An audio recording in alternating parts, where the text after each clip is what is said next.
नमस्कार, मैं प्रीति बर्थवाल आपका बहुत बहुत स्वागत करती हूँ हमारे YouTube चैनल अवान में। तो चलिए रुक करते हैं आज के मुख्य समाचारों का। उत्तराखंड में आपदा से प्रभावित परिवारों का होगा विस्थापन। उत्तराखंड में आपदा से प्रभावित परिवारों का विस्थापन या मुआवजा अब 2011 की जनगणना के अनुसार नहीं होगा। सरकार आपदा के मानकों में बदलाव करने जा रही है। आपदा प्रबंधन मंत्री डॉक्टर धन सिंह रावत ने विधानसभा में इसकी घोषणा की। उन्होंने कहा कि सरकार जल्द इस संदर्भ में प्रस्ताव तैयार कर अगली कैबिनेट में प्रस्तुत करेगी ताकि आपदा से प्रभावित राज्य के लोगों को लाभ मिल सके। उत्तराखंड के उपनल कर्मचारियों को लेकर सरकार जल्द करेगी फैसला। उत्तराखंड के विभिन्न विभागों में उपनल के जरिए तैनात 22,000 से अधिक कर्मचारियों को लेकर सरकार जल्द फैसला करेगी। इस संदर्भ में कैबिनेट की सब कमेटी ने रिपोर्ट तैयार कर ली है।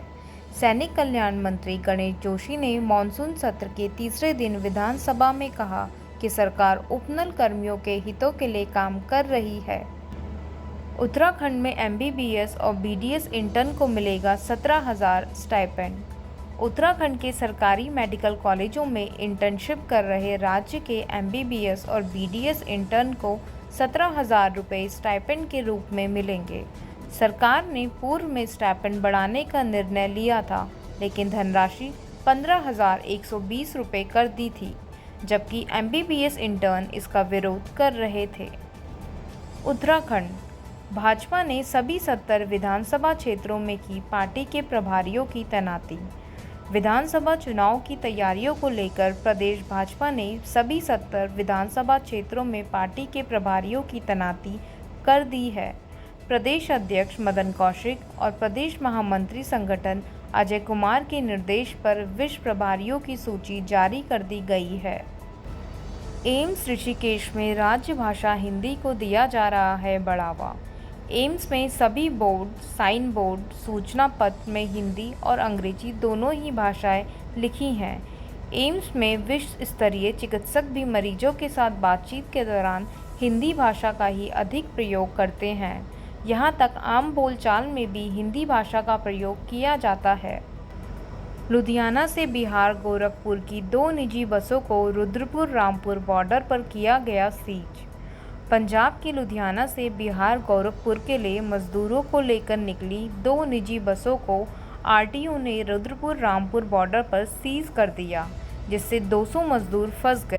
गुस्साए मजदूरों ने हंगामा कर हाईवे पर जाम लगाने की कोशिश की, जिसके बाद सीज बसों की चालान कार्रवाई कर मजदूरों को उनके गंतव्य की ओर रवाना किया गया। उत्तराखंड में नदियों के उफान के बाद प्रशासन की ओर से जारी किया गया बाढ़ का अलर्ट। प्रदेश के जिलों में बारिश के बाद नदियां उफान पर हैं। नदियों के उफान के बाद प्रशासन की ओर से बाढ़ का अलर्ट जारी किया गया है, जबकि गंगा में स्ट्रिट की मात्रा 5500 ppm होने से चीला में उत्पादन प्रभावित हो सकता है। वहीं शाम 4 बजे गंगा चेतावनी के निशान को पार कर गई।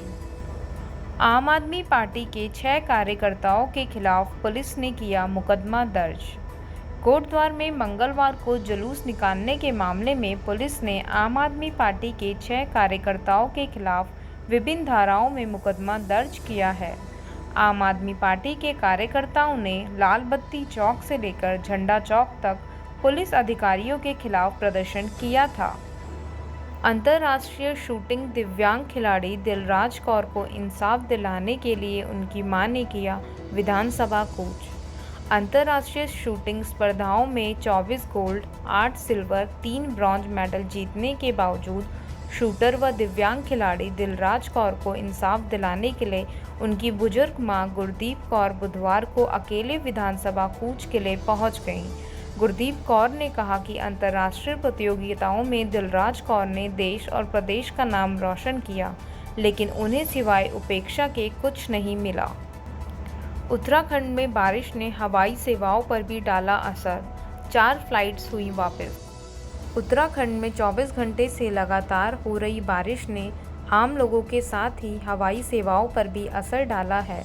बुधवार को मौसम खराब होने से जॉली ग्रांट आने वाली 4 फ्लाइटें दिल्ली के लिए डाइवर्ट करनी पड़ी।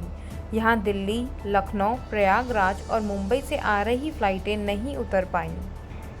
उत्तराखंड के कर्मचारी पेंशनरों को 1 जुलाई 2021 से मिलेगा 28% महंगाई भत्ता।